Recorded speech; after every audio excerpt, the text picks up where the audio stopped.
Picture yourself 30 years from now. You've clocked out for the last time. No more alarm clocks, no more Monday mornings. Just you, a stack of bills, and a bank account gasping for air. This isn't some distant nightmare. It's the reality facing 3 out of every 4 working Americans right now. More than half the people grinding 40-plus hours a week have saved less for their entire retirement than what they'll earn this year alone. 4 decades of labor compressed into 12 months of financial runway. And 27% of Americans are staring at absolute zero. Not "I wish I had more" zero, complete, terrifying freefall. I'm David. I just spent 2 weeks buried in Federal Reserve databases, Social Security reports, and mountains of retirement research from America's largest financial institutions. What I found isn't the polished story your financial advisor tells you over coffee. It's the raw, unvarnished truth about where we actually stand. The Federal Reserve's Survey of Consumer Finances shows that Americans aged 65 to 74, people who should be enjoying retirement right now, have a median savings of $200,000. These are folks who put in 40 years, 4 decades of commutes, deadlines, missed dinners, and postponed dreams. Their reward? Half of them are trying to stretch less than $200,000 across 25 to 30 years of life without a paycheck. But medians lie politely. They tell us half the population sits above that line and half below, while conveniently ignoring how far below some have fallen. 33% of Americans between 65 and 74 have less than $100,000 saved. 1 in 3 people who've already reached retirement age are attempting to make a 5-figure nest egg last 3 decades. Another 15% have scraped together between $100,000 and $200,000. Only half have crossed that $200,000 threshold, and a massive portion of that half is concentrated among the top 10% of earners, inflating what looks normal for everyone else. For those still working, the picture is equally bleak. Ages 55 to 64 show a median of $185,000. Mid-career workers between 45 and 54 have $130,000. Those aged 35 to 44 sit at $68,000. And Americans aged 25 to 34, the generation with the longest runway to let compound interest work its magic, have a mere $22,000. These figures only count households that have retirement accounts at all. That 27% with nothing, they don't even appear in these calculations. Factor them back in, and the picture becomes devastating. So what does $200,000 actually buy you in 2026? Let's run the math. The 4% rule, the foundation of retirement planning, says you can withdraw 4% of your savings annually, adjusted for inflation, and your money should last roughly 30 years. 4% of $200,000 equals $8,000 per year. That's $667 monthly from your retirement savings. Add Social Security. The average benefit in 2026 sits at approximately $1,976 monthly. Combined with your savings withdrawal, you're looking at $2,643 per month. That's your number for the next quarter century, maybe longer. Now watch that number collide with reality. Average rent in America runs $1,850 monthly. Even if you own your home outright, property taxes keep climbing, insurance premiums rise, and maintenance never stops. That roof has maybe 20 years left. The HVAC plays Russian roulette every summer. Call it $1,500 monthly for housing if you're fortunate. That leaves $1,143. Utilities, electricity, water, internet, phone cost around $250 monthly if you keep the thermostat at uncomfortable levels. Now you're at $893. Groceries, even with careful planning and store brands, run $400 minimum, down to $493. Healthcare, even on Medicare and relatively healthy, costs $475 monthly between premiums, supplemental insurance, copays, prescriptions, dental, and vision. You've got $18 remaining. And you haven't put gas in your car, paid car insurance, bought clothes, replaced broken appliances, fixed leaking pipes, purchased birthday gifts for grandchildren, or enjoyed a single dinner out. Your car needs new tires? That's 4 months of discretionary income. A cracked tooth requiring a crown? 8 months. Want to help your struggling daughter with rent? Impossible. This is what $200,000 in retirement savings actually purchases. And remember, that's the median. Half of American retirees have even less. The question screams, how did we arrive here? How did the wealthiest nation in human history construct a retirement system that functions like a financial time bomb? This isn't about spending habits or daily coffee runs. This is structural, systemic, and it's been meticulously engineered over 4 decades. Rewind to 1980. Roughly 38% of private sector workers had traditional pension plans. Your employer managed the fund, made investment decisions, shouldered the risk, and guaranteed you a specific monthly check for life after retirement. You showed up, did your work, retired, and got paid. The company carried the burden, you were protected. Today, less than 15% of private sector workers have access to traditional pensions. They've been systematically eliminated, replaced by the 401k. Here's what they never told you. It was never designed to be your primary retirement vehicle. When Congress created it in 1978, it was a tax loophole for high-earning executives to stash extra money on top of their already guaranteed pensions. It was dessert, not the main course. But corporations saw an opportunity. If they could convince workers that a 401k was equivalent to a pension, they could eliminate their pension obligations entirely and save billions. The trap snapped shut.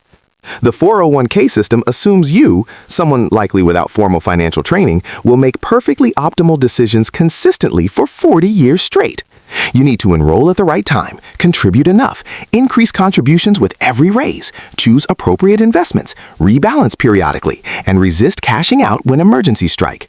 You need to execute this flawless financial choreography while paying rent that rises annually, buying groceries that cost more every month, raising children, managing student debt, and navigating countless other financial crises.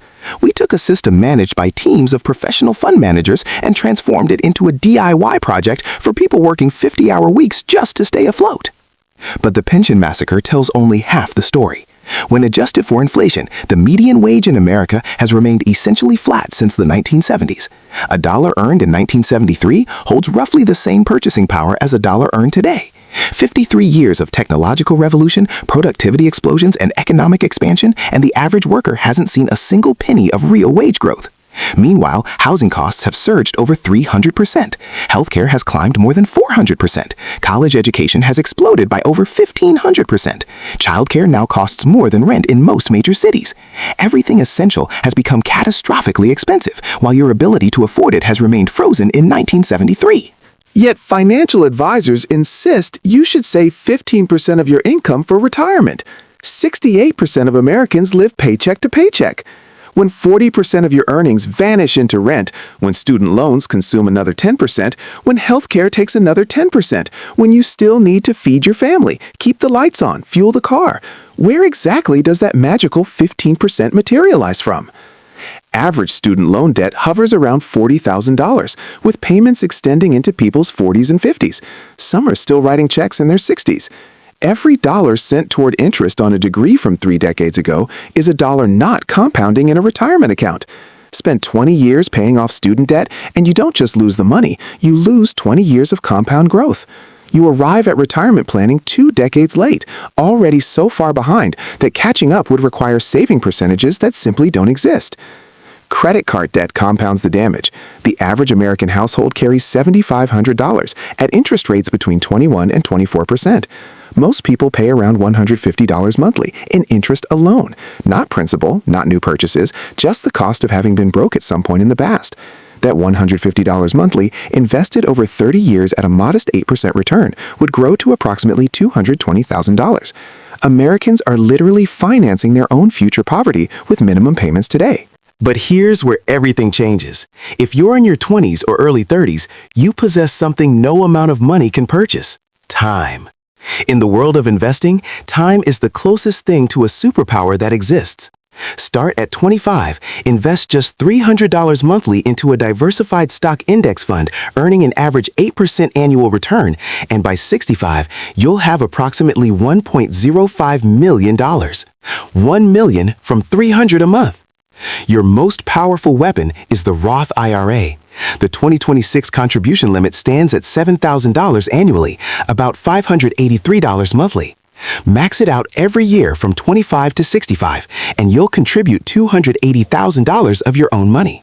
With compound growth working for 4 decades, approximately $2 million will be waiting in retirement. Every penny is tax-free. The government cannot touch it.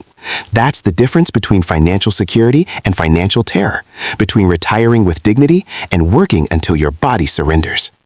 If you're in your 40s, the math gets harder. Time isn't your ally anymore. You need to funnel 15 to 20% of gross income toward retirement, not net, gross. If that's impossible with your current lifestyle, then your lifestyle requires uncomfortable adjustments. If you're in your 50s or 60s, you're racing a clock that's winning.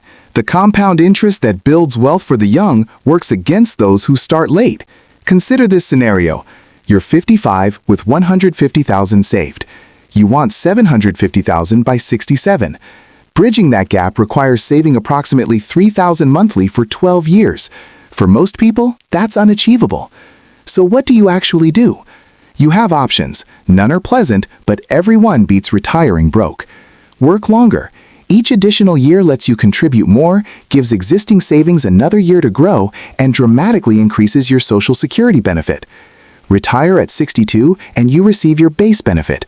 Wait until 70 and it increases by 77%.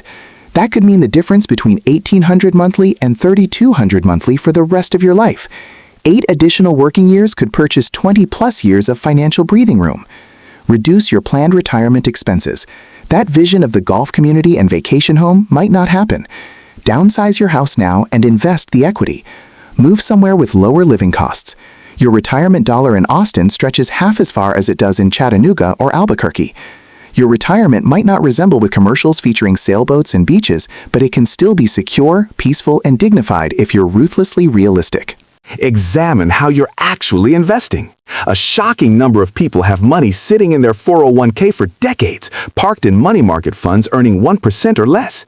If you're more than 10 years from retirement and your money sits in cash, you're sabotaging yourself. The stock market has averaged roughly 10% annual returns over the last century. You need growth to outpace inflation. Here's the truth nobody wants to speak aloud. Retirement isn't optional. Your body has an expiration date for work, and it doesn't consult your bank balance. Maybe your back gives out. Maybe a heart condition emerges. Maybe your mind starts slipping. Maybe employers simply won't hire 68-year-olds. Something will end your working career, and when that day arrives, you will need money to survive. Without it, you exist entirely on Social Security, with perhaps $18 monthly after covering basic needs. Or you become completely dependent on family, assuming family exists who can support you. Or you face genuine poverty in old age, skipping medications, choosing between food and heat, health deteriorating because preventative care is unaffordable, isolation deepening, stress mounting, quality of life becoming genuinely frightening. This is happening to millions of Americans right now. The time to address this isn't tomorrow, isn't after that raise arrives, isn't once the car is paid off, isn't when you feel more stable. That day keeps retreating further into the distance. The time is now. Open your retirement statement tonight. Look at the number. Run the calculations we just walked through together. Determine where you actually stand, not where you hope you stand. The truth might sting, but you cannot repair what you refuse to examine. Your 65-year-old self is depending on the choices you make today. Don't let them down.